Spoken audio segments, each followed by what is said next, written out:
What's up, guys? My name is Khan, and we're back today with more Scrap Mechanics Survival, and today it is update day, so the devs have gone ahead and they have added a bunch of changes into the test branch. So if you want to opt into the test branch and you have Scrap Mechanic, you just go under your Steam properties and you can choose the test beta and opt in. Now, this test update is kind of important because it seems like they've spent a fair amount of time trying to work on the sort of grindy aspects to the game. And first thing I want to look at is two of the notes in the test notes that say more crude oil from oil geysers and more glue clams from breaking clams. So we're just gonna jump in the water. This was a really grindy thing to do before because when you would smash a clam, oh, that's awesome. That's 3 right there. You would only ever get 1. And so to make glue, you need 3 clams per glue. And of course, 1 logic block takes 1 glue. So I was just grinding clams forever. And look at that. With 2 clams, we've already gotten 6 worth. So that's 3s. Just trying to figure out 1. Okay, so it is a random number. I'm wondering what the number's between 1 to 3 so far. I think it might be maybe like the charred trees, which are 1 to 4 on the charred trees. Another 1, another 2. But either way, you can tell right away, this makes clams just so much better and so much less grindy. It would be nice, again, to automate this somehow. But even if we can't automate it, just being able to get more than 1 clam per hit is definitely going to make grinding for glue a lot less painful. And I mean, we'll be able to do this whole area and get just a ton of clams really, really quickly. I'm assuming it's 1 to 4. I would assume it's the same as the previous ones, the charred trees, which are 1 to 4. Maybe it's just 1 to 3. No, there's 3. Maybe it is just 1 to 3. But either way, still way better than 1 to 1. Now, of course, they've done something similar with oil. So let's just take a look. Oil. So there we go. Picked up crude oil times 3. We can actually, you know what? We can just move these down here. There we go. Let's see. 5, 7. That's so much faster already. Maybe it's 1 to 3 as well. Crude oil 3. Either way, that's ridiculous. So I still would like to see them automate oil. I feel like having a vacuum pump hooked up to oil would still be awesome. So hopefully we'll see oil automation in the future, but I mean, this is still a good start, at least to make oil less grindy, especially when you're doing stuff that involves thrusters. I haven't built any thrusters yet, but I know they are super heavy on the fuel, and oil, I believe, is still a 1-to-1 ratio for fuel, so 5 oil makes 5 gas. And I don't think they need to change that, but it's definitely going to be a lot faster gathering oil. I mean, just there, we didn't really go it for very long, and look at that, already got 24 oil and, you know, 23 glue clams. So that's pretty awesome, and it's really, really good stuff. Now, a lot of the other changes that they've made in the game come with the craft bot itself. So they've done a few things. For example, they changed the price of wood. So wood is now 15 instead of 20 scrap wood. I never really had an issue with this, but I guess, you know, I'm not also building a lot of things with wood. If you were building a lot with wood, maybe this is a problem. And then they changed the price of concrete. So concrete, I think, used to be 10 stone, and now it's 5, 5, and 5. So it's more chemicals,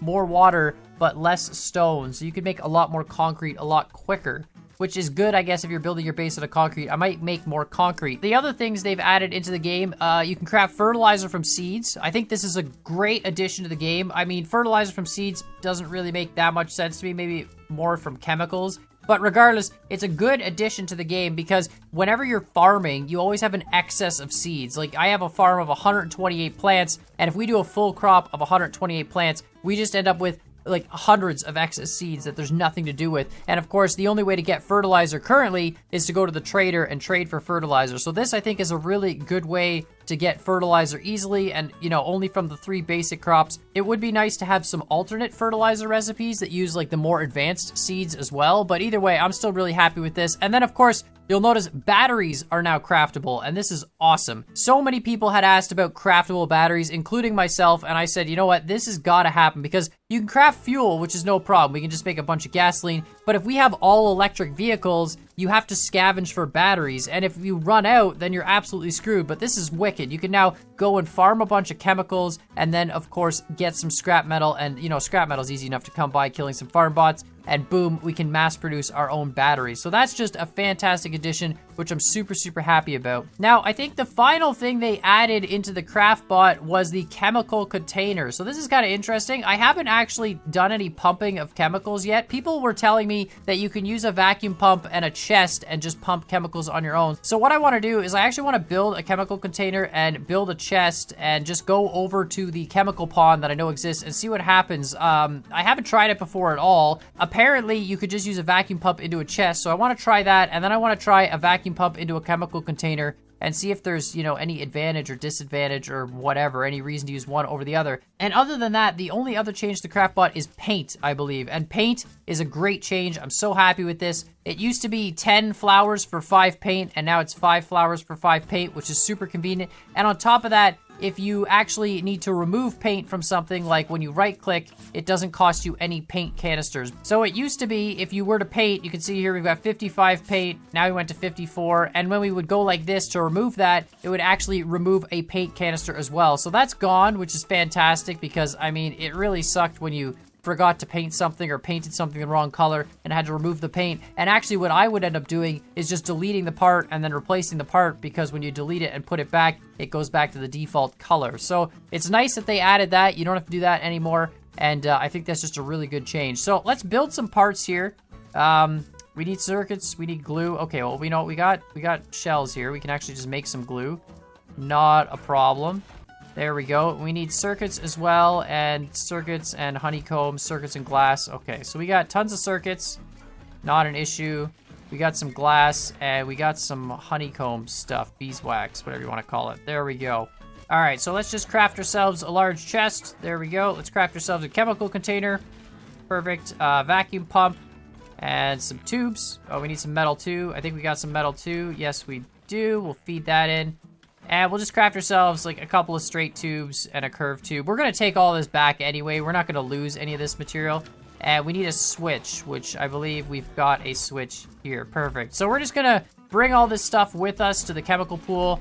Got some wood, and we'll just kind of make a frame and just attach the parts and see what they actually do. I've never honestly had a need for that many chemicals. If you look, I've got a bunch of chemicals somewhere right here. And this is just simply from looting stuff, like from looting different chests. So I haven't really found too much of a need for it. I also haven't been building with a lot of concrete though. I know concrete is pretty chemical heavy, so that might be the thing. When I start building more of the base with concrete, I'll probably need a bunch more chemicals. Alrighty, we've got all our parts that we're gonna need to do this chemical test, and as it gets dark out, what I wanna actually do is test glow sticks. Apparently, you can already kind of see it happening. The devs said that holding a glow stick will emit some light, whereas it never used to, which is kind of convenient. I know a lot of people have been complaining about like the lack of a hard hat or any sort of mechanic mounted light, especially, you know, if you're running around at night without a vehicle, you really have no way of seeing. And I want to see what this actually is like, how much light this puts out at night. Obviously we can throw them, and when you throw a glow stick,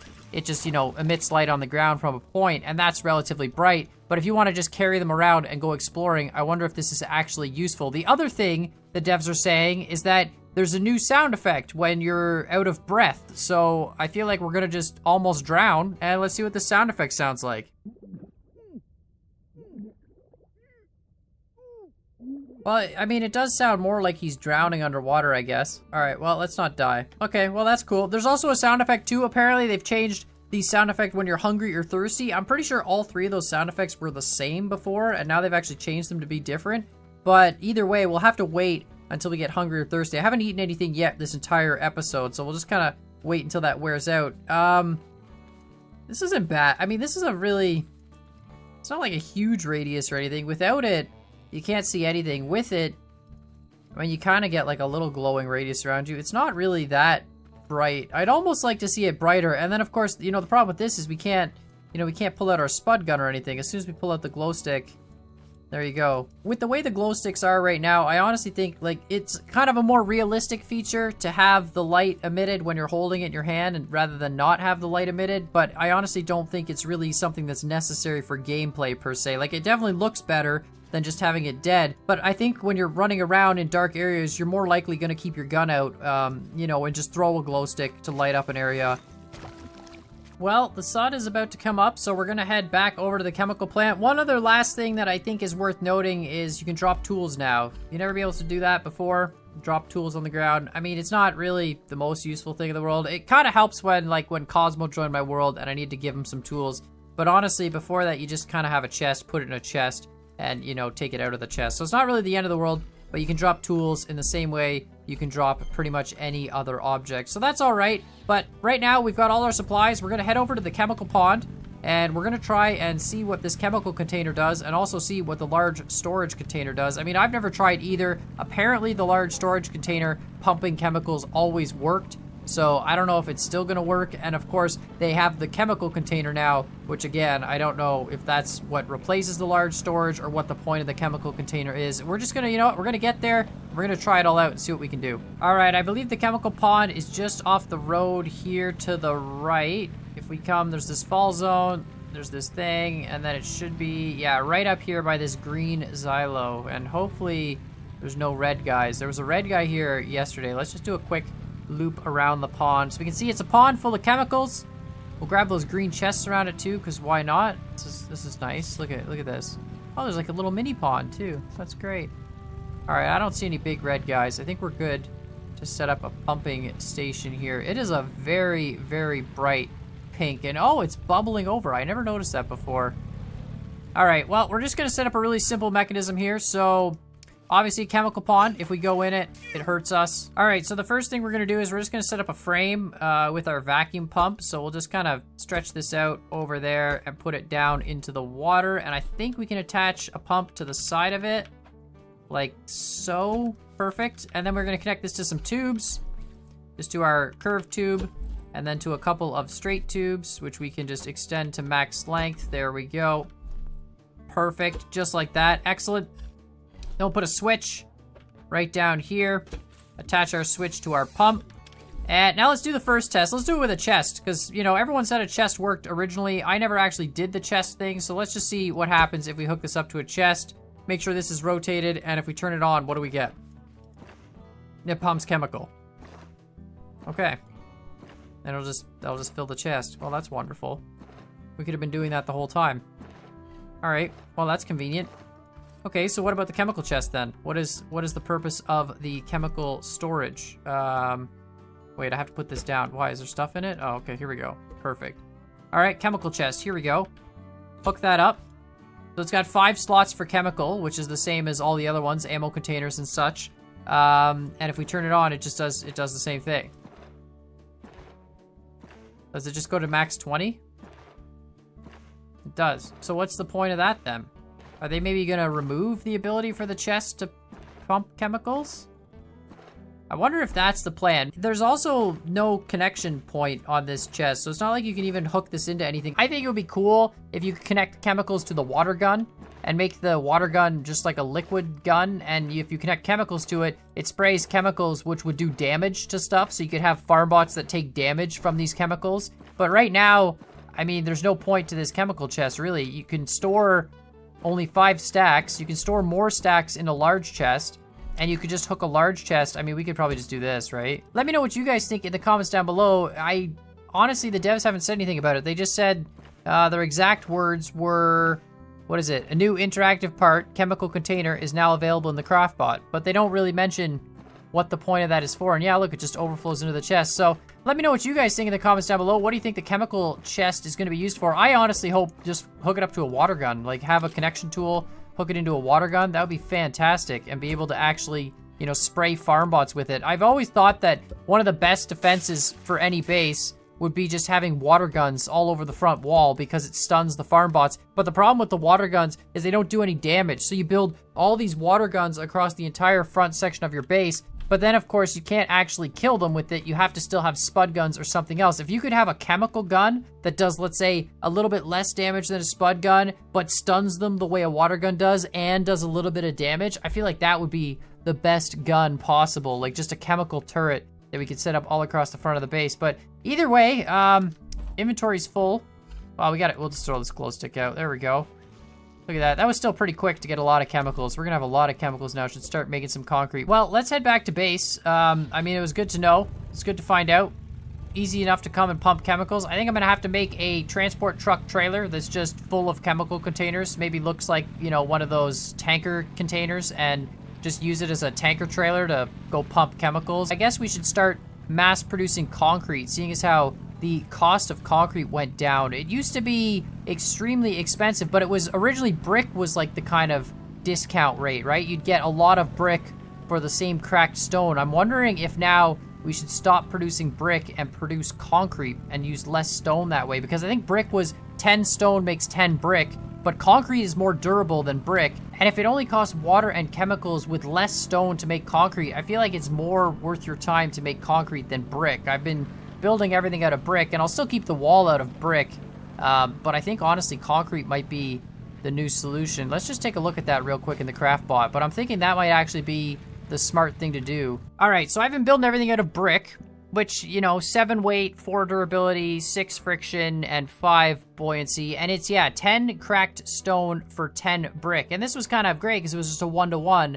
But now concrete is 5 cracked stone for 10 concrete. That's a much better ratio. And chemicals used to be a pain to get, but now that you can pump them into chemical containers or into things, I think that's what we need to do. We need to build a chemical truck to actually go and pump a bunch of chemicals out, and then we can pump a bunch of water, like, really, really easily. We can actually put water and chemicals in the chemical truck, although water we honestly just get from the pump off the automatic farm.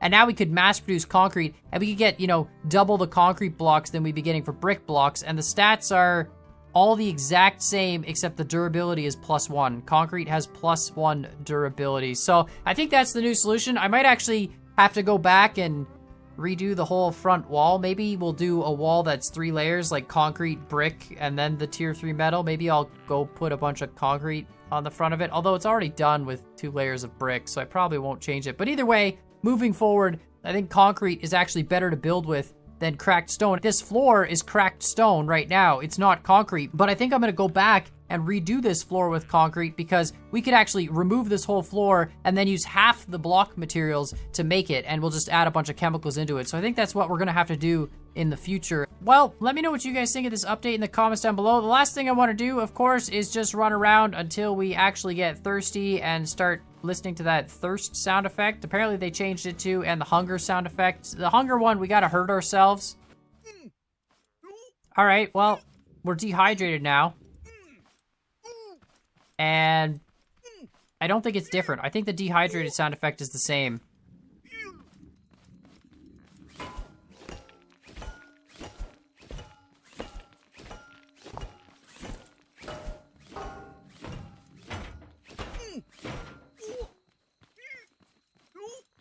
All right, well, it turns out it takes forever to starve, but we are finally starving. And if you listen...